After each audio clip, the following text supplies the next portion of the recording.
사도 바울 맥잡기 세 번째 시간, 제목은 기독교 박해자 다소의 사울, 이렇게 이제 잡고 사도행전 9장 1절 2절에 나오는 이 말씀 여러분에게 이제 강의하도록 하겠습니다. 이번에 이제 어떻게 하다 보니까 사도 바울 맥잡기를 하게 됐고, 또 성경과 정치 이 시리즈 강의를 하게 됐습니다. 새로운 것들이기 때문에 이제 저한테 조금 좀 부담이 있지만, 그래도 이거 준비하는 그 시간이 굉장히 즐겁습니다. 왜 그러냐면 제가 보지 못하는 그러한 많은 그런 것들을 다른 그 훌륭한 그 믿음의 선진들을 통해서, 그분들의 기록을 통해서 이렇게 제가 볼 수 있고, 또 제가 가지고 있는 거하고 이제 같이 이렇게 합쳐갖고 어찌됐든 이렇게 강의안을 마련하고 이렇게 해서 여러분에게 전달하고, 또 나중에 이런 것들을 사용해서 또 다른 사람이 하나님의 말씀을 전달할 수 있는 이런 계기를 마련할 수 있다, 이렇게 생각을 하니까 좀 부담이 되긴 해도 상당히 마음이 즐겁습니다. 지난 시간에는 우리가 사도 바울의 어린 시절 교육과 아버지의 영향, 이런 제목으로 바울이라는 사람이 등장하게 된 그 배경을 이제 살펴봤습니다. 원래 다소의 사울이다, 그렇게 이제 이야기했어요. 그의 아버지가 바리새인이고 로마 시민권을 가진 사람이기 때문에 사도 바울이 바리새인이 되고, 그 다음에 로마 시민권을 가진 자유로운 자로 태어나서 예수님의 복음을 온 세상에 전달하려고 할 때, 그 로마 제국 시대에 어디든지 마음대로 가서 말씀을 전달할 수 있는 이와 같은 그 특권을 하나님이 이제 허락해 주셨다는 거, 또 그가 태어난 도시 다소라고 하는 그 도시가 이렇게 문물이 이렇게 교차되는 곳, 또 세계에서 가장 큰 도서관이 있고 많은 학자들이 있고, 이렇게 이제 해서 세상 공부도 굉장히 많이 했다는 거. 그의 아버지가 그를 어려서부터 유대인 랍비로 키우기 위해서 어린 시절에 그 다소에서 예루살렘으로 유학을 보낼 정도로 이렇게 해서 그를 좋은 유대인 랍비로 만들기 위해서 애를 썼던 그와 같은 그 사실, 또 이 예루살렘에 와서 그 당시에 가장 유명하던 가말리엘이라고 하는 그런 그 랍비의 발밑에서 문화생으로 일하면서 정말 유대 종교의 엄격한 이런 모든 것들 이렇게 배우면서도 가말리엘이라고 하는 사람의 그 논리적이고 상식적인 이와 같은 그 판단 능력, 이런 것들이 이제 배운 거, 이러면서도 결국 그가 바리새인으로 이렇게 인생을 시작하고 예수님 만나기까지 그와 같은 그 생활을 했다는 거, 이런 여러 가지 것들을 성경 기록과 또 세계의 역사 기록을 통해서 이제 살펴봤습니다.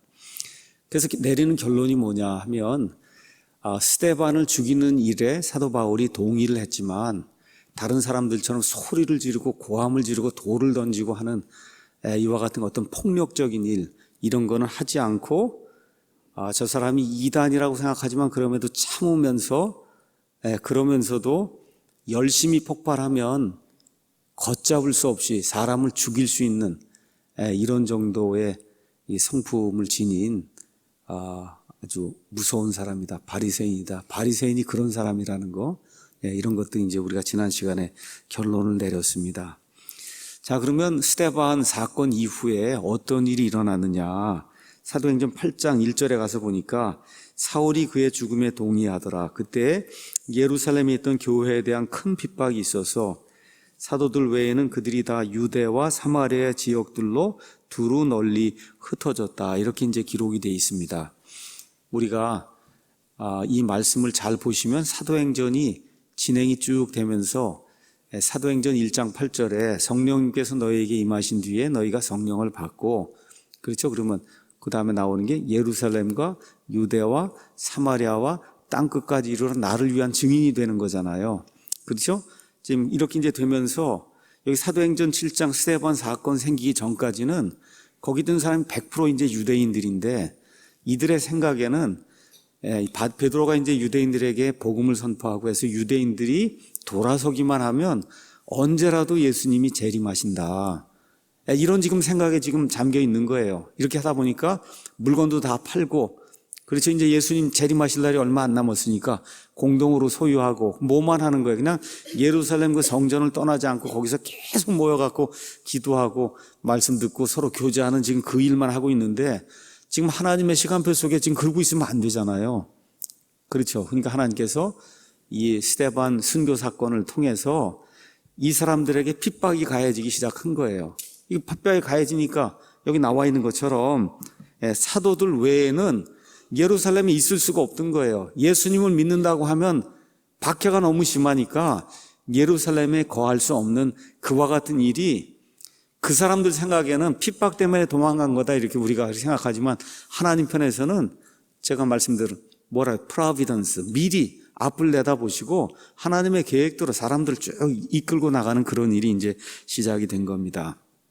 다시 말씀드려 기독교가 유대교라고 하는 그 틀 안에 한정되는 것이 아니라 이제 땅끝까지 전달이 돼서 이 유대인뿐만 아니라 이방인들도 지금 구원을 받아야 되는 그 일이 있는 거잖아요. 그렇죠? 그래서 사도행전 10장에 고넬료 사건이 생기기 전까지는 100% 구원받은 사람이 지금 유대인이란 말이에요. 유대인, 그 다음에 이제 유대인하고 피가 반쯤 섞인 누가 이제 사마리아 사람들, 그 다음에 이제 8장에 나가면 또 누가 있어요? 에티오피아 내시. 에티오피아 내시도 한 피가 반쯤 섞인 사람이에요. 그래서 이제 거기까지 이제 전달이 되고, 그리고 이제 드디어 누가 이제 등장을 하느냐. 이 이방인들의 사도, 이 바울이 이제 등장을 하면서 믿지 않는 그런 모든 이방인들에게 복음이 이제 전달되면서 사도행전 28장이 이제 끝나게 된 그런 순서로 이제 사도행전이 이제 기록이 되어 있습니다. 자, 그래서 독실한 사람들이 스데반을 장사했다는 내용이 그 안에 이제 2절에 이제 기록이 되어 있고, 그리고서 이제 드디어 사울이 이제 등장을 하는 겁니다. 사울로 말하건대 그가 교회를 크게 파괴하고, 지금 예루살렘에서 이제 이런 일들을 한 거겠죠. 집집마다 들어간 남자와 여자를 끌어다가 감옥에 넘겨주더라. 이렇게 이제 돼 있어요. 그러니까 이 다소의 사울이 악한 일을 이제 드디어 시작하는 내용이 여기 8장, 그 다음에 이제 9장에 이제 기록이 돼 있는 거예요. 이렇게 되니까 예루살렘에서 예수님을 믿던 유대인들이 도저히 그 안에 있을 수가 없게 된 거예요. 그래서 그러므로 널리 흩어진 사람들이 각처로 다니며 말씀을 선포하니라. 도저히 있을 수가 없으니까 각처로 다니며 말씀을 선포하는 그런 일이 이제 생기게 된 거예요. 자, 그래서 이 사도행전 8장 5절부터 그 다음에 맨 끝에 가면 40절까지 이 내용은 여러분 괄호라고 생각하시면 됩니다. 괄호. 그 괄호는 뭘 얘기하려고 하는 거냐. 8장 4절 지금 다음에 곧바로 9장 1절이 원래 나와야 되는 거예요. 원래. 그럼 누구 얘기를 해야 되냐? 사도 바울 얘기를 해야 되는 거란 말이에요. 사도 바울이 교회를 핍박하고 해서 바울 이야기가 이제 쭉 나와야 되는데 지금 이 책이 사도 바울의 행적이 아니잖아요. 책 자체 이름이 뭐예요? 사도들의 행적이잖아요. 그렇죠? 그러니까 바울 이야기만 적을 수가 없는 겁니다. 그러니까 누구 이야기도 적어야 돼요.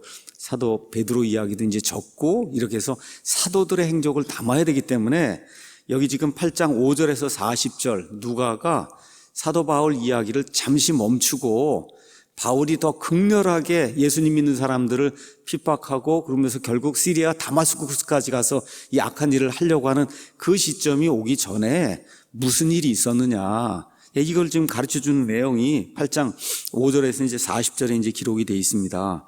그래서 8장에서는 베드로가 누구에게 가요? 사마리아 사람들에게 가서 복음을 이제 선포하고, 그렇죠? 그 다음에 이제 후반부에 가서는 빌립이라고 하는 하나님의 사람이 에티오피아 내시에게 가서 예수 그리스도의 복음을 선포하는 그런 일이 생겨서, 그래서 성령님 임하시면 그 다음에 예루살렘과 유대와 지금 유대까지 이루어졌잖아요. 그 다음에 사마리아, 거기까지 이제 지금 나가는 그런 일이 그 안에 이제 기록이 된 거예요. 그러면 나머지 남은 게 뭐예요? 땅끝까지가 남은 거잖아요.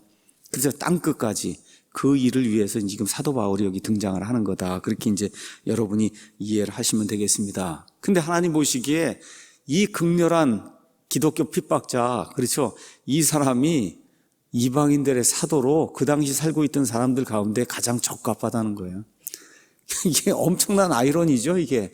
그렇죠? 그렇게 기독교인을 잡아 죽이고 심지어 다른 나라에까지 가서 이 사람들 잡아 죽여야 되겠다고 생각한 그 사람이 하나님 편에서 봤을 때는 기독교를 온 세상에 전파하는데 가장 적합한 사람이다. 이렇게 이제 뵀던 거예요. 자, 그래서 오늘은 왜 다소의 사울이 이렇게 기독교를 핍박하는 핍박자가 되었을까? 그 다음에 이런 핍박을 통해서 어떤 일이 우리에게 일어났을까? 단순히 이때 핍박만 아니라 지금 여기 21세기 오기까지 저와 여러분이 복음을 접하기까지 수많은 사람들이 박해를 받고 핍박당하고 순교의 그런 삶을 살았어요. 그 결과가 무엇이었는가? 이걸 한번 좀 세계 역사를 통해서 살펴보는 그런 귀한 시간을 좀 갖겠습니다. 자, 가서 보니까 9장 1절에 사울이 주의 제자들을 치려고 여전히 위협과 살기를 내뿜으며 대제사장에게 갔다. 이렇게 이제 되어 있습니다. 대제사장에게 갔다. 왜 대제사장에게 갔느냐? 이것은 사내들인 공회에 재가를 얻기 위해서 간 거예요. 그래서 사내들인 공회가 뭔가를 잠시 설명을 하도록 하겠습니다.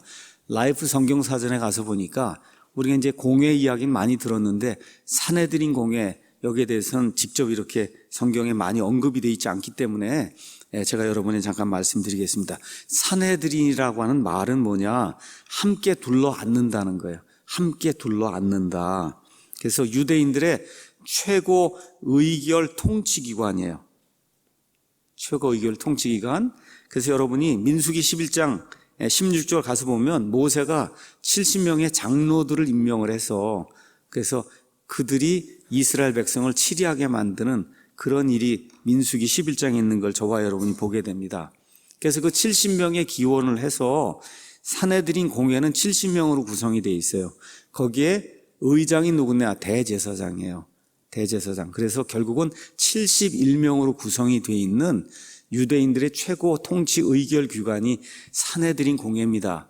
그러니까 지금 사도 바울이 대제사장에 갔다고 하는 얘기는 사내들인 공회에 갔다는 얘기하고 똑같은 거예요. 그래서 대제사장이 제가를 내렸다 하는 얘기는 사내들인 공회에 제가를 받았다. 이제 그런 이야기로 저와 여러분이 이해하시면 됩니다. 그래서 이와 같은 그 모세의 70인 장로 이런 시스템이 주전 한 3세기경 장로 중심의 이제 귀족회의로 이제 발전이 되면서 그래서 사내들인 공회가 이제 나오게 된 겁니다. 말씀드린 대로 대제사장이 의장이고 그 공회원은 예수님 당시에 몇 개 파가 있었죠. 바리새파, 그렇죠? 사두개인은 주로 제사장 계급입니다. 또 누가 있어요? 서기관, 장로 등 백성의 대표들로 이렇게 이제 구성이 됐어요. 그래서 율법에 따라서 70명을 정수로 했고 의장이 하나 있었기 때문에 71명입니다. 그래서 로마 제국의 통치하에서도 정치 문제는 로마 제국, 사람을 죽이고 살리고 하는 이런 정치 문제는 로마 제국에 이제 치리를 받았지만 그것을 제외한 이스라엘의 입법과 사법을 총괄하는 이와 같은 최고 기관으로서 사내들인 공회가 이제 존재를 했고 모든 안건은 만장일치로 의결이 됐다 그럽니다. 만장일치. 그래서 주로 율법을 해석하고 종교 재판을 주관하며 성전의 치안을 유지하는 그런 문제들을 이제 다루었어요. 이게 이제 사내들인 공회가 했던 그런 일입니다. 자, 그런데 이제 반즈가 이렇게 이제 우리가 이제 엘버트 반즈의 이 책을 가지고 이제 이야기하는데 그 반즈의 그 교과서가 우리에게 뭐라고 이야기하느냐. 지금 이렇게 핍박자가 되었을 때 사도 바울의 나이가 한 30세 정도 됐을 거예요. 한 30세. 이제 여러분이 성경 가서 보시면 많은 성경의 사람들이 하나님이 일을 공적으로 시작하는 게 거의 30살쯤입니다. 요셉도 그렇게 됐고 다윗도 그렇게 됐고 예수님도 그렇게 됐고 여기 지금 나오는 이 다소의 사울도 그렇고 다 30살쯤에 여러분 공적인 그런 일을 이제 시작을 합니다. 그래서 지금 유학으로 와갖고 이 가말리엘의 발밑에서 공부를 다 마치고 그래서 이제 모든 좋은 교육을 받고 공적인 일을 이제 시작을 하려고 하는 거예요. 그 아버지의 소원은 아마 사내들인 공회 의원이 되는 게 이제 아버지의 꿈이었을 겁니다. 그래서 참으로 이 흥미롭게도 이런 좋은 교육을 받았어요. 교양이 있는 그런 청년이에요. 그리고 여러분 대개 청년 때에는 나이가 들면 들수록 사람의 생각이 이제 고정이 되는데 청년 때는 조금 자유분방하거든요. 또 더구나 다소에서 이 이방인들의 그런 교육도 다 받고 했기 때문에 어떤 그 편협한 그런 마음을 가지리라고는 사람이 그렇게 생각이 안 들어요. 또 가말리엘의 이와 같은 그 교육을 받았기 때문에 바울이 이렇게 우리 지금식으로 보면 이렇게 편협하게 사람을 자기에게 반대가 되는 그런 사람을 잡아서 죽이려고 더구나 자기 도시뿐만 아니라 이방인의 도시 다마스쿠스까지 가갖고 이렇게 사람을 죽일 정도로 이렇게 사람이 이렇게 편협할 수 있을까? 도대체 왜 어떻게 이런 일이 생길 수가 있을까? 보통 사람의 생각으로는 이해하기 어려운 거라는 거예요. 이게 한 30살쯤에 어느 면에서 많은 교육을 받고 세상 교육도 받고 교양이 넘치는 이런 사람이 나이가 50, 60대에서 생각이 완전히 고정된 이와 같은 사람이 가질 수 있는 그런 일을 어떻게 할 수가 있었을까? 그런데 여기 이제 반지를 비롯해서 여러 사람들이 이제 주석이 그것이 바로 종교인의 특징이다. 그렇게 이야기하고 있는 거예요. 그러니까 종교라고 하는 걸 여러분과 제가 정확히 이해해야 된다. 종교. 이 신약 성경에 종교라는 말이 나옵니다. religion이라는 말이 나와요. 신약 성경에 나오는 종교라는 말은 다 거의 나쁜 의미로 쓰이고 있어요. 갈라디아서 가서 잠깐 보겠습니다. 갈라디아서 1장 13절 14절에 가서 보면 바울이 직접 무엇라고 이야기하느냐. 과거에 유대인들의 종교 안에 있을 때 행한 나의 행실에 관해 너희가 들었거니와 내가 하나님의 교회를 극도로 핍박하여 피폐하게 하였고, 그러니까 구원받기 전에 한 모든 일은 기독교인으로 한 게 아니라는 거예요. 유대교 안에서 유대교의 종교인으로서 그 일을 했는데 하나님의 교회를 극도로 핍박하여 피폐하게 하였고, 그렇게 하게 된 이유가 뭐냐? 내 조상들의 전통에 대해 더욱 열심을 내어 내 민족 가운데서 나와 동등한 많은 사람들보다, 내 민족 가운데 내 나이 또래 30살 또래 그런 많은 사람들이 있었는데 그런 동등한 많은 사람들보다 유대인들의 종교에서 더 득을 받아 더 앞서 나갔다는 거예요.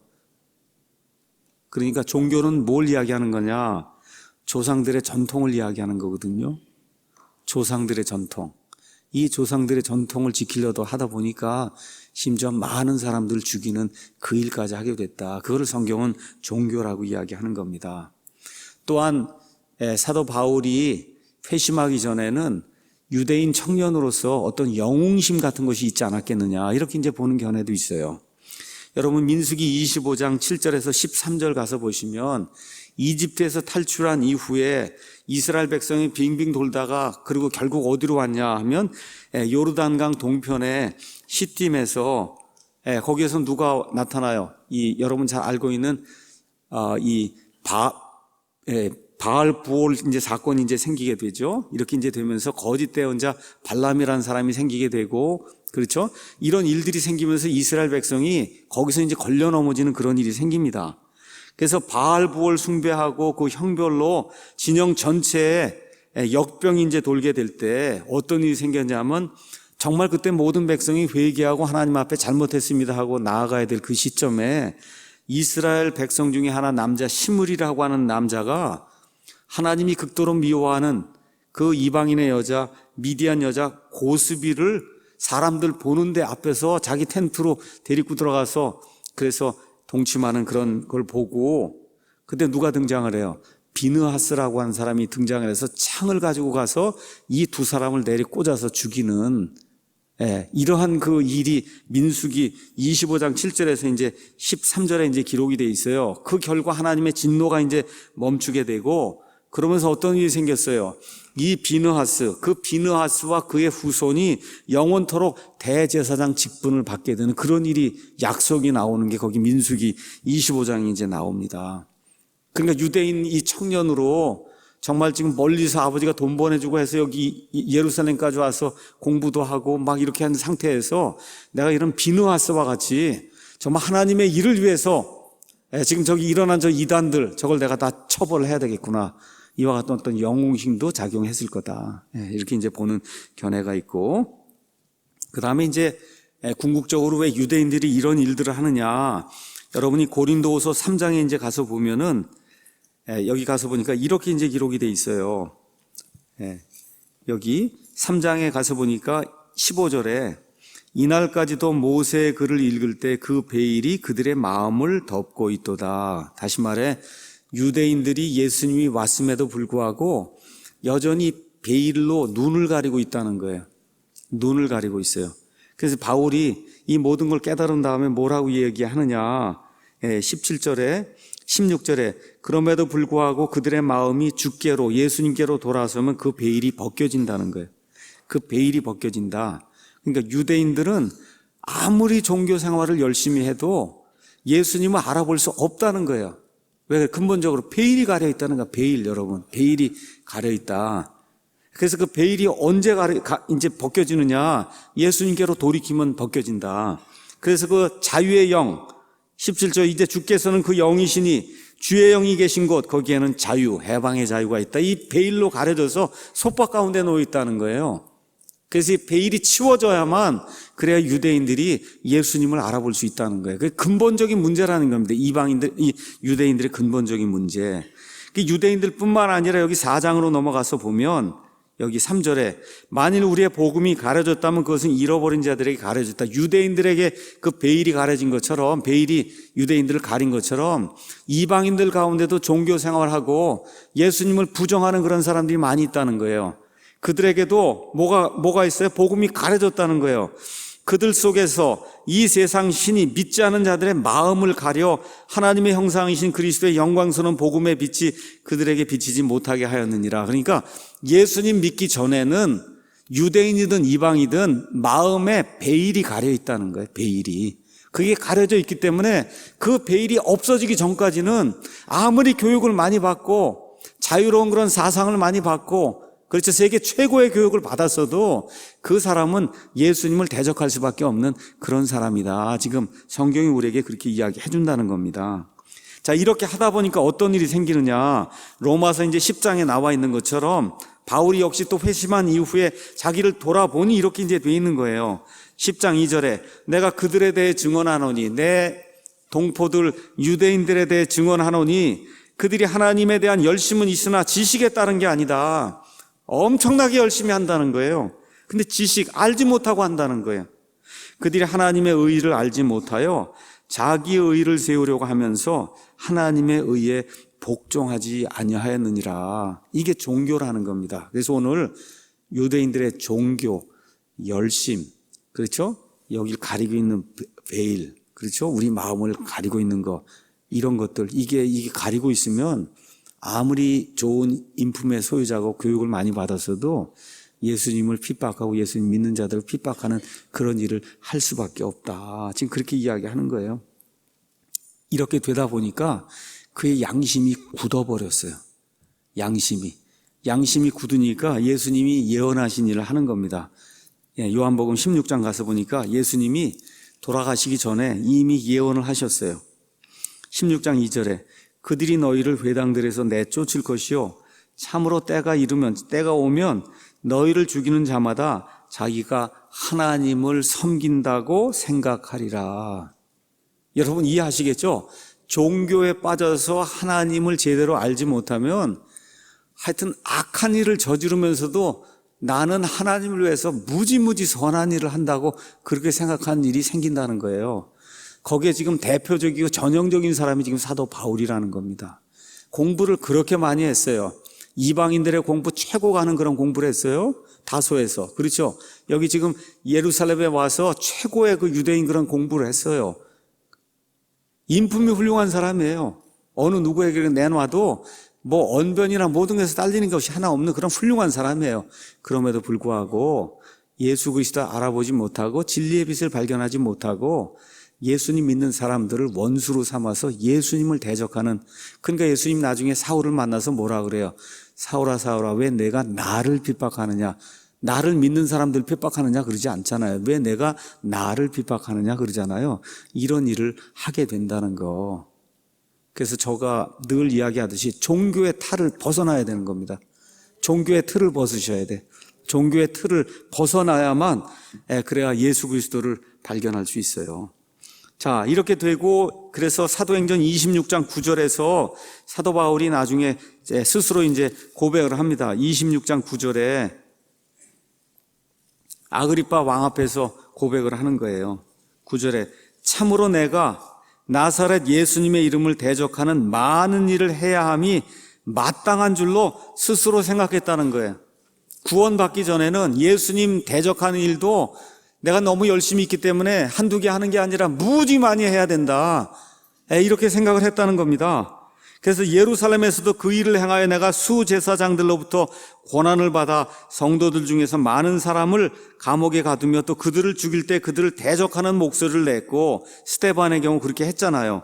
또 모든 회당에서 여러 번 그들에게 형벌을 내리며 그들로 하여금 억지로 신성 모독하는 말을 하게 하고 하나님을 배반하는 그런 말을 하라고 막 신문하고 이렇게 고문하고 하는 그런 악한 일을 했다는 겁니다.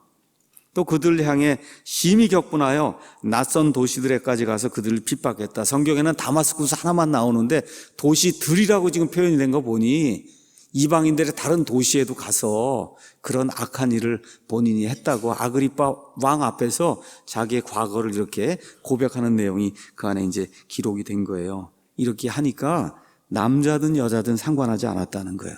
여러분, 여기 종교에 빠져서 그래서 하나님을 위해서 뭘 한다고 그러고 착각을 하게 되면 그 연약한 여자들도 상관하지 않았다는 거예요. 그냥 짐승처럼 보인 거예요. 여자고 남자고 할 거 없이. 그래서 그런 악한 일을, 여러분, 바울이 좋은 사람이에요. 종교에 미치면 이렇게 된단 말이에요. 그 좋은 사람인데도 종교에 미치면 여자고 남자고 할 거 없이 아이들까지도 다 잡아다가 가서 감옥에 집어넣고 신문하고 죽이고 하는데 양심에 일말의 동요도 없었다는 거예요. 왜 그래요? 하나님을 위해서 내가 하는 거라. 하나님을 위해서 하는 거라. 제가 이 킹제임스 성경 이거 하는 가운데 또 킹제임스 성경 하는 다른 그룹이 있습니다. 거기에 어떤 엘 무슨 목사가 있어요. 그 목사가 그냥 말이 보통 거칠은 게 아니에요. 그러면서 그냥 막 욕을 하고 막 그럽니다. 그래서 왜 그러냐고 내가 한번 누구한테 이제 한번 물어봤죠. 그랬더니 이 하나님을 믿지 않거나 뭐 자기가 주장하는 걸 믿지 않는 거면 그렇게 해도 된다고 그렇게 뭐 이야기를 하더라고요. 아마 사도 바울과 같은 그런 심정으로 그런 것 같은데 저는 그렇게 못할 것 같더라고요. 왜 그러냐? 예수님 믿는 사람으로 그렇게 하는 건 합당하지 않다고 저는 그렇게 생각을 하거든요. 내가 고통과 핍박을 당해도 그렇게 할 수 없다. 그게 예수님의 심정이라고 저는 그렇게 생각을 합니다. 이렇게 이제 하면서 디모데전서 1장 13절에 바울이 이렇게 된 이유가 있다 얘기해요. 13절에 내가 전에는 신성 모독하는 자여 핍박하는 자여 해를 끼치는 자였다. 바울이 그렇게 했어요. 그런데 하나님의 또 다른 계획이 있었다는 거예요. 여러분, 이거 참 놀라운 겁니다. 제가 요 근래에 섭리에 대해서 자꾸 이야기하잖아요.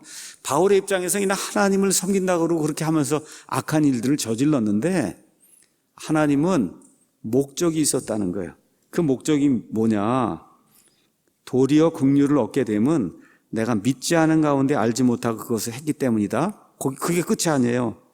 16절에 그러나 예수 그리스도께서 먼저 내 안에서 모든 오래 참으심을 보이사 자신을 이후에 자신을 믿어 영존하는 생명에 이르게 될 자들에게 본이 되게 하셨으니 이런 까닭으로 내가 긍휼을 얻었느니라. 이게 무슨 얘기냐? 저와 여러분이 사도 바울보다 낫다는 거예요. 그러니까 무슨 얘기냐? 바울까지도 하나님이 구원해 줬으니까 저와 여러분 같은 사람도 하나님이 구원해 주는데 문제가 없다는 거예요. 여러분, 지금 바울이 그 얘기를 하고 있는 거예요. 나 같은 사람까지도 하나님이 왜 구출해 주셨냐? 이렇게 악한 자도 하나님이 구출해 주실 수 있는 은혜의 하나님임을 보여주시기 위해서 그런 일들을 하나님이 계획을 하시고 그냥 그대로 내버려 두셨다는 거예요. 이거 보통 훌륭한 사람이 아니죠. 그렇죠? 자기의 그런 그 잘못된 그런 과거를 다 회개하면서 그 안에도 하나님이 함께 하신다. 그래서 제가 말씀드렸잖아요. 모든 것이 합력하여 선을 이룬다. 그렇죠? 이렇게 악한 일, 신성 모독하고 하나님의 사람들 잡아 죽이는 일까지도 합력하여 선을 이루는 겁니다. 뒤돌아보니까 그게 선이 된 거예요. 왜 그래요? 나같이 악한 자도 하나님이 구원해 주시는데 그래서 여러분도 나를 보고 구원 받으라고. 맞습니까? 이런 일을 하기 위해서 하나님이 하신다는 거예요. 그러니까 모세도 사람을 죽이잖아요. 모세보다는 제가 낫지 않습니까? 그렇잖아요. 다윗이 또 그렇게 간음을 하고 사람을 죽이잖아요. 다윗보다는 제가 낫죠. 여러분도 낫잖아요. 그렇지 않습니까? 왜 그래요? 그런 사람도 구원해 주시고 사랑해 주신다 이겁니다. 하나님이. 그러니까 희망과 소망을 잃지 말라고 나 같은 사람까지도 하나님이 구출해 주신다. 바울이 나중에 이런 고백을 여기 디모데전서 같으면 거의 죽을 때 다 돼서 그때 과거를 회상하면서 이제 기록을 해주는 거예요. 자, 그래서 이 사내들인 공회에 대해서 성경이 더 다른 이야기는 하지 않지만 지금 바울이 이 공회의 제가를 받고 어디까지 가요? 다마스쿠스. 그거는 지금의 시리아예요. 지금 여기 이스라엘이 있고 저 위에 시리아가 있는데 시리아의 다마스쿠스에 사는 유대인들을 잡아다가 예루살렘으로 데려오려고 했다는 그런 내용을 보니 이방 나라에 사는 유대인들도 그렇죠. 종교적인 문제에 관한 한 누구의 지배를 받았다는 거예요? 사내들인 공회의 지배를 받았다는 거예요. 여러분 이해하시겠죠? 종교적인 그런 문제에 관한 한은 그 사람들이 로마에 살았든 시리아에 살았든 그리스에 살았든 종교 문제에 관한 한 뭐가 종교적인 걸로 잘못했다고 하면 끌어다가 예루살렘으로 데려가도 아무 말도 할 수 없는 그러한 시대였다, 그 당시가. 이해하시겠죠? 예. 자, 이런 것들이 이제 이해를 하면서 오늘은 반지를 통해서 이렇게 우리에게 주는 이 역사의 교훈을 좀 한번 살펴보려고 합니다. 역사의 교훈. 사실 이게 반지 이 책이 영어로 이렇게 다 돼 있는 거를 제가 이제 번역을 하고 이제 이렇게 해서 뒷부분 이런 거 이제 전달해 주는 거예요. 지금부터 200년 전에 써놓은 거예요. 글을, 반지의 글이. 그렇게 쉽진 않아요. 그래서 제가 읽고 그리고서는 여러분들에게 이걸 좀 전달을 지금 이제 해드리려고 하는 거예요. 그래서 이제 반지, 그 당시에 이 교양인들, 그 교양인들이 그리스 로마 시대 이런 문화와 그 다음에 기독교의 이렇게 변천 과정과 이런 모든 것들을 얼마나 잘 파악하고 있었는가. 제가 사실 이거를 첫 부분, 여기 그리스 시대 이런 이야기는 안 해도 상관이 없는데, 제가 그래도 그냥 해야 되겠다고 이렇게 마음을 먹고 여러분에게 이렇게 알려드리는 거예요. 뭐냐, 교양인이더라고. 교양인.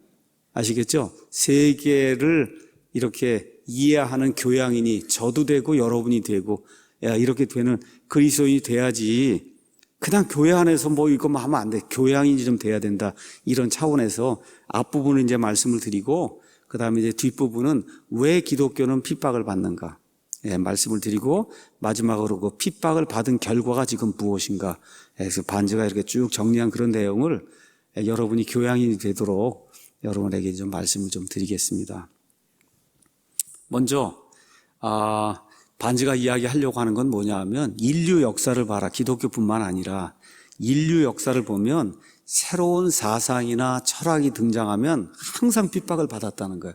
항상 핍박을 받았다. 그래서 보여주려고 하는 게 그리스 사상가 철학자들의 그 몇 가지 역사를 먼저 이제 보여주려고 하는 거예요. 그래서 첫 번째 나오는 게 아낙사고라스라는 그런 철학자가 있고, 아낙사고라스는 언제 사람이냐? 여러분, 옛날에 이제 세계에서 배우고 할 때 페리클레스라는 사람 들어보셨어요? 페리클레스. 아테네 이제 이야기하면 이 예수님 오시기 한 500년 전쯤에 페리클레스라고 한 사람이 이 민주정치 이거를 만들었다. 이런 얘기를 아마 뭐 대충 들은 이야기가 있을 거예요. 오케이? 그래서 아테네 하면 떠오르는 게 여러 개가 있어요. 그 중에 이제 하나가 뭐냐 하면 민주주의, 그 다음에 아테네 하면 철학. 그 두 가지가 머릿속에 이제 아마 떠오를 거다. 자, 그래서 민주주의를 대표하는 사람은 페리클레스예요. 그 다음에 철학을 대표한다 그러면 우리가 잘 아는 소크라테스, 플라톤, 아리스토텔레스. 그렇죠. 여러분 다 아시는 거잖아요. 그게 다 같은 시대 사람들이에요. 예수님 오시기 400에서 500년, 300, 요 사이에 살던 그런 사람들이에요. 그 시대 사람들의 사상가, 철학가들이 어떠한 핍박을 받았는가. 먼저 한번 새로운 사상이 들어가면 그러면 이게 유대인이든 이방인이든 간에 무조건 반대하고 죽이는 그런 일이 있다. 그걸 이제 설명을 지금 하려고 하는 겁니다. 자, 그래서 아테네의 민주주의 이거를 확립한 사람이 페리클레스예요. 근데 이제 페리클레스가 죽은 이후에 이 민주주의 이것이 이제 무너지고 말았어요. 근데 아테네의 철학은 그 이후에 1000년 이상 전 세계 철학의 이제 중심 역할을 이제 했습니다. 그래서 나중에는 알렉산드리아라고 하는 그런 이제 도시가 등장하면서 수학, 과학 이런 분야에서는 아테네를 능가했지만 철학 그러면 그냥 철학은 여전히 소크라테스, 플라톤, 아리스토텔레스 이건 뭐 능가하는 게 없는 거 아니에요. 이방 사람들의 철학으로는. 그렇죠. 이러한 그 철학자들 이 사람들에게 어떤 일이 일어났냐.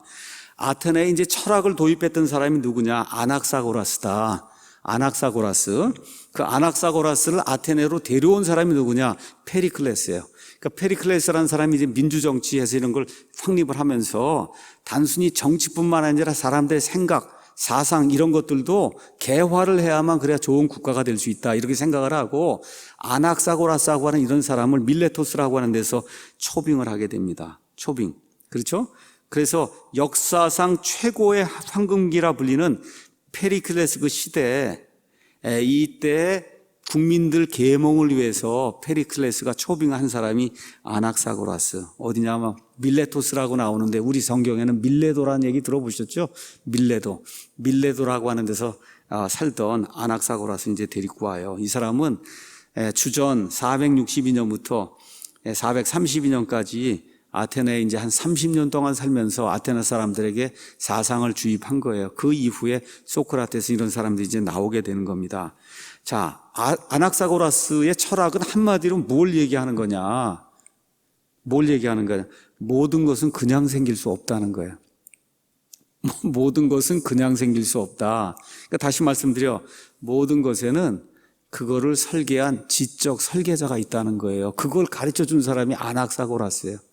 아낙사고라스가 모든 것은 그냥 생길 수 없다. 여러분 보세요. 그냥 생기는 게 어디가 있어요? 그렇잖아요. 이따가 한번 나가셔서 저기 풀 좀 한번 보시라고. 풀. 제가 지난주에 일이 있어서 금요일 날인가 이렇게 서울 양재동을 가다가 거기 가니까 양재천로가 있더라고요. 거기 삼성 타워 팰리스 그 옆에 보니까 아마 나무가 메타세콰이어 나무인 것 같아요. 메타세콰이어 나무를 해서 한 1km, 1.5km 그냥 그 펴 있는데 진짜 그런 광경 보기가 어렵더라고요. 그거 없어지기 전에 한번 가셔서 한번 보세요. 이거 여름, 봄에 얼마나 아름다운가. 정말 아름답더라고요. 그냥 생길 리가 없거든요. 이런 걸 가르쳐 준 사람이 아낙사고라스예요. 그는 과학적이고 이성적인 사유로 너무나 시대를 앞서갔어요. 이렇게 하니까 사람들이 그냥 두지 않습니다. 그렇죠? 그 전에는 그냥 어떻게 그냥 대충 생겼다 이런 거 믿고 있었는데 나타나더니 모든 것에는 그 생기기 위한 원인이 있고 그렇기 때문에 뭐예요? 이 모든 것에 지적 설계자가 있다. 이 얘기를 하니까 사람들이 그냥 두지 않고 결국 어떻게 돼요? 이 사람 감옥살이 하고 결국 유배당하는 그런 일이 이제 생긴 거예요. 자, 그 다음에 나타난 사람이 누구예요? 여러분 잘 아는 소크라테스가 나타났어요. 뭘 얘기해서 너 자신을 알라. 그렇죠? 너무 유명한 얘기 아니에요. 소크라테스. 그래서 소크라테스 그는 남을 가르치는 일, 특히 철학적 토론에 이제 매진했는데 남루한 옷차림으로 광장을 거니는 그에게 다양한 계층의 사람들이 모여들었다. 강의를 통해 세속적인 명예와 부를 누렸던 그 당시에 소피스트라고 하는 그런 철학자들 이런 사람들과 달리 소크라테스는 가르침의 대가로 돈을 받지 않았다는 거예요. 근데 결국 어떻게 됐어요? 신성모독하고 소크라테스가 아테네 청년들을 다 현혹한다 이런 죄목을 이렇게 붙여갖고 그래서 결국 어떻게 돼요? 사형 판결을 받고 그리고 소크라테스가 죽거든요. 그렇죠? 그러니까 새로운 무언가를 갖고 와서 부흥을 일으키려고 하면 이런 일이 생긴다는 거예요.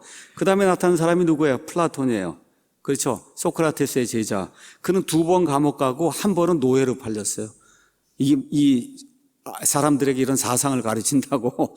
여러분 재미있죠? 그 다음에 또 누가 나타나냐? 아리스토텔레스가 나타난 거예요. 그 다음에.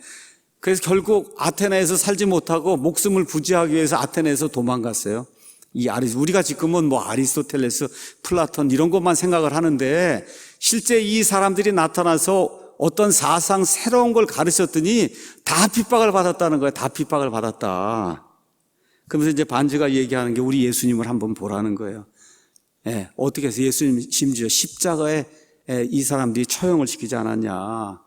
또 어떻게 됐어요? 그분의 제자들 거의 다수가 다 순교당하지 않았냐. 그래서 그 이후로 기독교는 세계 도처에서 새로운 사상이란 이유로 수도 없이 핍박을 받았다는 겁니다. 그래서 우리 주님이 유대인들에게 뭐라 그래요? 하나님이 너에게 대언자들을 보냈는데 그 대언자들 중에 너희 조상들이 죽이지 않은 자가 누가 있느냐. 그렇죠? 올바른 거 이야기하고 심지어 세상 것에도 개혁을 일으켜야 된다 그러고 좋은 걸 하자 그러면 와서 다 핍박을 했다는 거예요. 그게 세상 일에도 그러할진데 이 하나님의 일도 역시 마찬가지다. 반지가 이제 그 얘기를 하면서 세상 역사를 여러분에게 이제 보여줬습니다. 자, 그 다음에 그러면 왜 기독교는 핍박을 받는가? 기독교가 이제 핍박을 받는 데는 몇 가지 이유가 있다는 겁니다.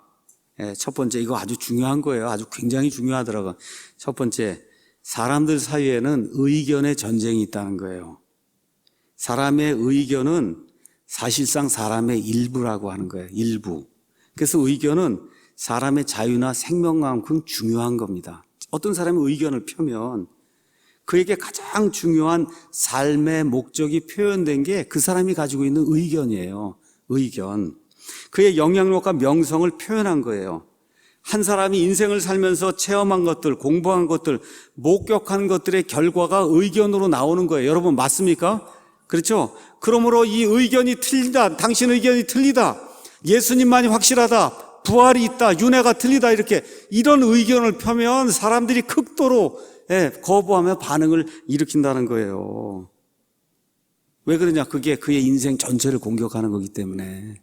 우리 좌파들한테 가서 좌 틀렸다고 얘기해봐야 핏대를 세우고 그러잖아요. 왜? 그게 그 사람 인생이에요.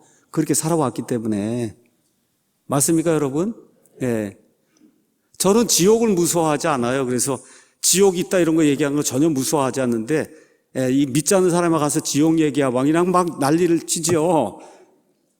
그렇죠? 그 사람의 인생하고 엮여 있기 때문에 그런 거예요, 그게.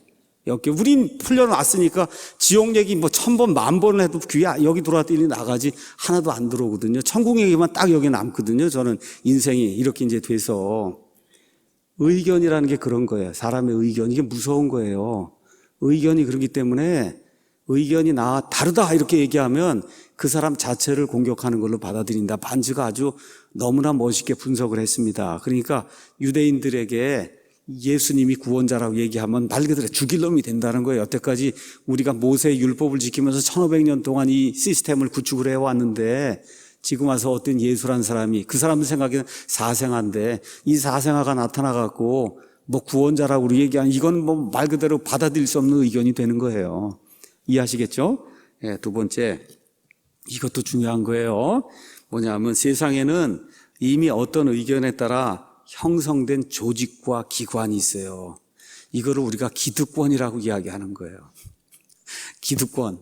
여러분, 왜 대제사장과 수제사장들과 바리새인과 이런 모든 사람들이 예수님을 그렇게 미워하고 십자가에 처형하고 이 사람들 다 잡아 죽이려고 그랬어요? 기득권이 무너진단 말이에요. 기득권. 지금까지는 온 백성이 자기들 말만 들었단 말이에요. 그렇죠? 자기들 말만 들었어요. 근데 예수님이 나타나니까 사람들이 다 걸리 몰려가니까 기득권이 무너져 내린다는 거예요. 기득권이 무너져 내린다. 더구나 이제 옛날에 다른 지역으로 가서 사도 바울이 복음을 전하고 갈 때 사람들이 극구 반대하는 게, 옛날엔 거의 모든 국가가 신정국가를 유지했어요. 여러분 아시죠? 신정국가라고 하는 거는 각 국가마다 섬기는 신이 있는 거예요. 종교도 법에 의해서 정해지는 거예요. 그래서 그 국가가 신을 섬기기 때문에 한 국가가 저 국가하고 싸워서 이기면 그 나라 신이 강하기 때문에 이긴다고 그렇게 생각을 한 겁니다. 신이 강하기 때문에 이긴다. 그러다 보니까 결국은 모든 국가가 다 우상을 숭배할 수밖에 없는 그런 구조였어요. 근데 기독교가 딱 나타나더니 뭐라고 얘기하냐? 당신들이 섬기는 모든 신은 잡신이고 우상이라고 이야기를 하니 이게 뭐 견딜 수가 없는 거죠. 그렇잖아요.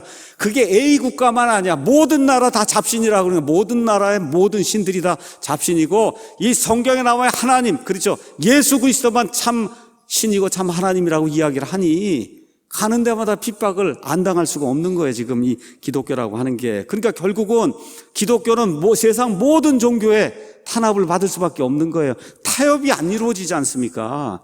근데 어떻게 타협이 이루어져요? 여러분, 진리가 여러 개가 있을 수 있어요? 1 더하기 1은 2지 3도 되고 4도 되는 게 아니잖아요. 하나밖에 없는 겁니다, 여러분. 그래서 저와 여러분이 걷는 길이 좁은 길이에요. 하나밖에 없는 겁니다, 이 진리가. 이 진리가 들어가니까 그냥 충돌이 일어나는 거예요. 모든 나라, 모든 사람들에게 충돌이 일어나면서 거기에 있던 기득권 세력들이 기독교를 박해할 수밖에 없는 그런 일이 이제 생기게 됐다.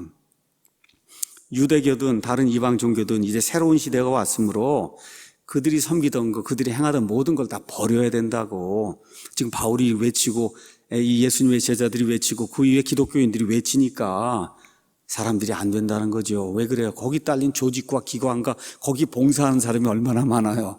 그거 다 잡을 읽고 말 그대로 밥그릇을 읽는데, 여러분 지금 다 밥그릇 전쟁하는 거 아니에요 지금? 그렇잖아요. 거기가 다 지금 뭐 정치 뭐 하는 게 다 밥그릇 전쟁하는 거예요 이게. 종교도 마찬가지고, 그렇잖아요. 밥그릇이 없어진다 그 얘기입니다. 그러니까 안 된다는 거죠. 여기 성경에 가서 보니 사도행전 19장에 가서 보면 재미있는 이야기가 있습니다. 사도 바울이 열심히 가서 여기 에베소에 가서 하나님의 말씀을 이제 선포했어요. 그랬더니 어떤 일이 있었냐, 거기 다이애나라고 하는 그런 여신을 섬기는데 그 여신을 뭐 담아놓은 무슨 조그만 이런 조그만 신전 같은 걸 만드는 그러한 이 장인들이 있었어요. 근데 바울이 와갖고 저 다이애나는 신이 아니라고 그렇게 얘기를 하니까 이거 신전 요런 거 만들고 이거 해갖고 돈을 벌었는데 이건 신이 아니라 그러니까 사람들이 안 사잖아요. 그렇죠? 그러니까 여기 가서 보니 어떻게 일어났냐. 23절에 바로 그때 그 일에 대하여 작지 않은 소동이 일어나니라. 데메드리오라는 어떤 은 세공업자가 다이애나를 위한 은 성물함을 만들어 장인들에게 적지 않은 이득을 가져다 줬단 말이에요. 말 그대로 기득권 세력이 돼서 뭘 만들어 갖고 다이애나 뭐 팔아 갖고 돈을 많이 벌었는데, 그가 이들과 더불어 같은 직업을 가진 직공들을 함께 불러 이르되 선생들아 그대들도 알거니와 우리가 이 기술로 우리의 재물을 얻는도다. 있는 그대로입니다. 여기에 그대들도 보고 듣거니와 이 바울이 에베소뿐 아니라 거의 온 아시아에서 두루 많은 사람들을 설득하고 돌아서게 하며 손으로 만든 것들은 결코 신이 아니라고 말했다는 거예요. 그러니 어찌 잡아 죽이는 수밖에 없다. 이렇게 하니까 그냥 예배소 사람들이 들고 일어나서 예배소 사람들의 다이아나하고 그냥 그 원형 경기장에서 몇 시간 동안 소리를 지르고 하는 그런 일이 생겼다고 성경이 이야기하거든요. 여러분 아시겠죠? 기득권 세력이 그냥 두지 않습니다. 새로운 게 들어오면. 세 번째, 국가 종교를 유지하기에 법을 사용해서 인간의 양심을 억누르지 않은 나라는 하나도 없었어요. 이 미국의 근대 시민사회에 이 헌법이 들어오기 전까지 모든 나라가 국가 종교를 했어요. 이거 하나만 믿어야 된다는 거예요. 그렇게 국가가 종교를 강제했어요. 근데 이런 악한 국가 종교 뒤에는 누가 있냐? 마귀가 있어요. 마귀가 있어서 온갖 계략을 다 동원해서 사람들이 진리를 찾지 못하게 하는 그런 일이 이 땅에 무려 5,800년 이상 진행이 됐다 그 얘기입니다. 그 결과 기독교는 뭐예요? 영혼의 자유 아니에요. 영혼의 자유. 마음껏 풀어주고 마음껏 믿어라. 그렇죠? 마음껏 풀어주고 마음껏 믿어라 하는 게 들어가니 국가 종교가 유지가 안 된단 말이에요. 그러니까 그 국가에서 공권력을 동원해서 그래서 기독교를 탄압할 수밖에 없다. 거기에 대표적인 사례가 공산주의 국가들이에요. 또 대표적인 사례가 중세 암흑시대 무려 1500년 이상 카톨릭이라는 종교를 동원해서 마귀가 유럽 사람들의 양심을 아예 제어한 거예요. 제어했어요. 꼼짝 못했어요. 여러분 그냥 1500년 이상 중세 암흑시대에는 믿고자 해도 믿을 수가 없는 거예요. 뭐 말씀이 있어요. 뭐가 있어야 믿을 거 아닙니까? 그거를 마귀가 무려 1500년 이상 했고 우리나라 말할 것도 없고 중국 뭐 말할 것도 없고 이슬람교 지금도 말할 것도 없고 이런 방식으로 사람들을 옥죄는데 거기에 예수님의 복음이 딱 들어가면 그럼 어떻게 해요? 진리가 너희를 자유롭게 하리니, 그렇죠? 진리가 내가 너희를 자유롭게 하면 너희가 자유롭게 된다는 거 아닙니까? 마음대로 영혼의 자유 갖는다는 거 아니에요? 이런 일을 거부한다는 거예요. 이런 국가 종교에서. 네 번째, 사람의 본성은 본질적으로 하나님의 본성과 대치가 된다는 거예요. 그러니까 하나님의 구원 계획. 사람들 그 시대 그 사람들이 어떤 생각을 가지고 있었느냐? 열심히 올바른 행위를 하고 이렇게 덕을 쌓고 공을 쌓으면 하늘 날아간다 이런 생각을 갖고 있는데 와서 그런 모든 것은 뭐예요? 걸레 누더기에 지나지 않고 사람이 뭘 해봐야 하나님 앞에 다 걸레 누더기고 그래서 사람이 구원받는 것은 오직 예수 그리스도 하나님을 믿고 그렇죠? 은혜로 거저 하나님의 영생의 선물을 얻는 거다 이렇게 얘기하니 이게 뭐 세상 종교하고 영 반대잖아요. 그렇게 되면 여러분 절간이고 뭐고 유지가 됩니까? 안 됩니까? 안 돼요. 안 된다고요, 이게.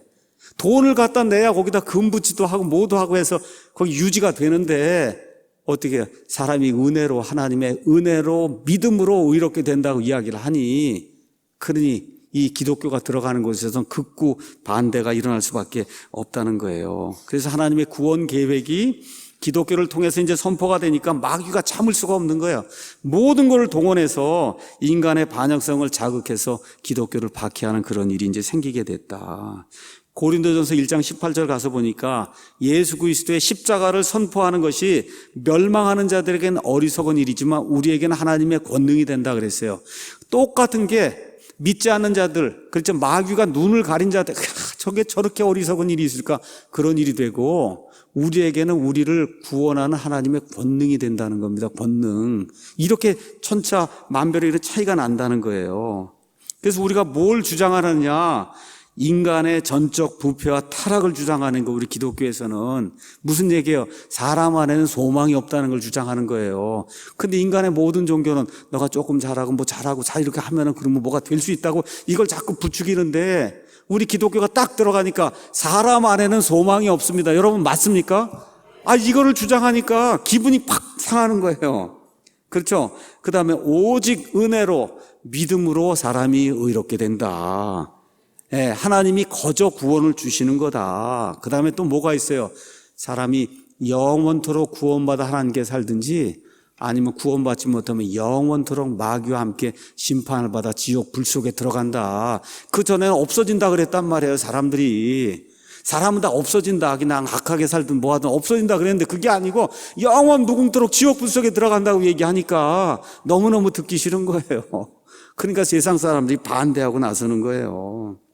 한마디로 이러한 기독교의 교리들이 보통 사람들의 마음을 압박한 거예요. 세상을 거부하고 거룩하게 살아야 된다. 자기를 부인해야 된다. 다른 사람을 사랑해야 된다. 이게 사람들 가운데 인기가 있을까요? 없을까요? 인기가 없어진 거예요. 그래서 인류 역사는 그 예수님 이후에 지금까지도 수많은 곳에서 예수님 믿는 사람들이 핍박받는 것을 지금 보여주고 있는 겁니다.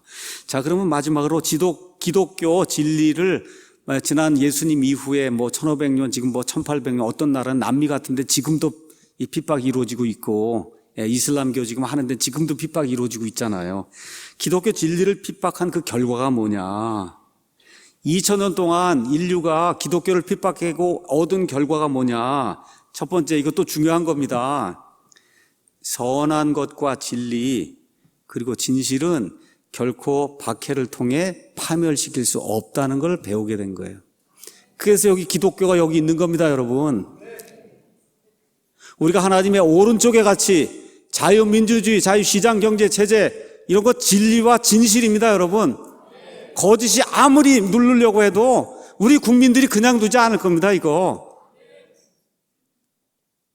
하나님의 선한 것, 굿, 하나님의 굿니스, 하나님의 그 선함과 하나님의 진리와 진실, 마귀가 어떤 사람들을 동원해서 막으려고 하고 없애려고 해도 꿋꿋이 여기까지 존재해 왔다는 거예요. 이 반석 위에 내가 내 교회를 세우리니 지옥의 문들이 그것을 이기지 못하리라 우리 예수님 말씀하신 것처럼 그 많은 박해를 뚫고 지금 여기 이 시간 21세기 여기 인천에 사랑침례교회가 존재하고 있는 거고 세상에 많은 하나님의 교회들이 존재하고 있는 거예요. 순교자들의 피가 기독교에 씌고 교회사를 펴면 그러면 이 순교자들이 흘린 그 피, 그게 피 흘린 발자취가 곧 교회의 역사다. 우리가 그렇게 알 수가 있어요. 그 다음에 이제 두 번째는 박해를 어떤 종교를 박해를 한다. 그는 그 종교에 무언가가 있고 그 종교를 따른 사람들의 실체를 확인하는 시금석이라는 거예요. 근데 중요한 게 있어요. 근데 그 종교가 진실한가는 이야기하지 않습니다. 진실한가? 왜냐하면 박해를 받는 종교가 여러 개가 있어요. 기독교 말고도. 그게 다 진실한 건 아니에요. 근데 그걸 받는다고 할 때는 그걸 따르는 사람들에게 무언가 실체가 있다는 거예요. 그러니까 이거를 다른 식으로 얘기하면 여러분 마태복음 27장 54절에 십자가에서 예수님이 죽습니다. 그걸 직접 처형한 사람이 누구예요? 백부장이잖아요. 이탈리아 그 백부장이 죽였잖아요. 박해했잖아요, 예수님을. 그렇죠? 그러고 난 다음에 이 백부장이 뭐라 그래요?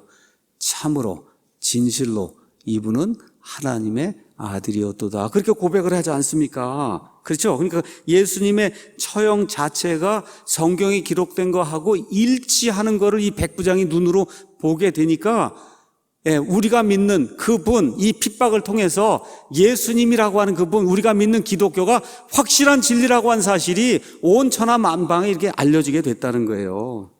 그래서 이와 동일한 방식으로 기독교 내에 많은 순교자들이 이 세상 사람들 향해서 내가 가진 그런 믿음이 진짜 믿음이고 내가 믿는 하나님이 진짜 하나님인 것을 보여줬어요. 옛날에 사도 요한 이후에 폴리캅이라고 하는 이 서만학교의 목사, 감독이 있었습니다. 이 폴리캅이 체포될 때 너무도 의연하고 거룩한 모습으로 병사들에게 막 식탁을 베풀어주고 식사가 끝날 때까지 평생 섬기고 그리고 하나님께 조용히 기도를 올렸어요. 그랬더니 총독이 이 폴리캅 이 목사에게 이렇게 회유를 하는 겁니다. 이제 나이가 이렇게 많지 않느냐. 그러니까 그리스도를 한 번만 딱 부인하고 로마 황제에게 경배하면은 그러면 풀어주겠다. 그렇게 얘기했더니 폴리캅이 이렇게 얘기한 거예요. 내가 86년 동안 그분을 섬겼는데 그분께서 한 번도 내게 고통을 준 적이 없다. 그러한 나의 왕을 내가 지금 이 시간에 와서 어떻게 모독할 수 있겠느냐. 그렇게 하고는 어떻게 처형받고 하나님께로 올라가는 그런 일이 있었던 겁니다. 마지막으로 기독교인들 박해당한 거, 이게 결국 인류에게 빛을 가져다 줬다는 거예요. 그래서 반즈가 재미있게 그 얘기를 합니다. 콜럼버스라고 한 사람이 당시 이제 스페인 여기 이제 살면서 지구가 둥글다 이런 거 얘기했더니 사람들이 막 모욕하고 조롱하고 그 당시에 이렇게 네모나게 돼서 멀리 나가면 뚝 떨어져 죽는다고 이렇게 생각하는데 콜럼버스가 나타나서 지구가 동그랗다고 얘기하고 그러니까 어떻게 돼요? 막 모멸하고 그랬거든요. 근데 결국 어떻게 됐어요? 이거를 증명을 해 보였잖아요. 콜럼버스가. 그래서 신세계를 발견하게 됐잖아요. 그런 많은 박해 끝에 자기의 신념을 이루기 위해서 결국은 신세계까지 가서 이런 일들을 하는 그런 일이 생기고 결국 미국을 통해서 근대 시민국가가 온 세상에 퍼지는 그런 일이 생겼다. 마찬가지로 사울과 초기 유대인들로부터 시작된 순교는 결국 망하는 것 같고 안 되는 것 같고 그랬지만 기독교를 온 세상의 진리의 종교, 그렇죠? 사랑의 종교로 자림매김하게 하는 그런 역할을 했다는 거예요. 기독교인들이 죽이면 죽일수록 더 늘어나는데, 그렇죠? 죽이면 죽일수록 더 늘어나니까 결국은 콘스탄틴이라는 사람이 항복했잖아요. 그렇죠? 이거 박해로는 안 되겠다. 그래서 마귀가 들어와서 국가 종교를 만들어버려서 그걸 통해서 결국은 이 기독교를 부패시키는 그런 일을 이제 하게 된 거거든요. 그래서 우리 하나님께서 하시는 일을 통해 이 모든 걸 알 수 있다. 한번 요셉을 한번 보세요. 형들이 그를 박해했어요. 얼마나 박해했어요. 그렇죠? 근데 결국 이 형들이 요셉의 도움으로 생명을 유지하게 되고 이스라엘 국가를 형성하게 되잖아요. 그러니까 박해가 말씀드린 대로 모든 일이 합력하여 선을 이루는 거기 안에 기독교 전체의 박해가 그 안에 포함이 되어 있다는 거, 이런 걸 꼭 기억하고 우리의 삶뿐만 아니라 교회의 삶, 나라의 삶에도 저와 여러분 정신만 똑바로 차리고 그래서 하나님 의지하고 기도하면 모든 것이 합력하여 선을 이루는 그런 일이 있다는 거 기억하시면 좋을 것 같습니다. 네, 여기까지 하고 마치겠습니다.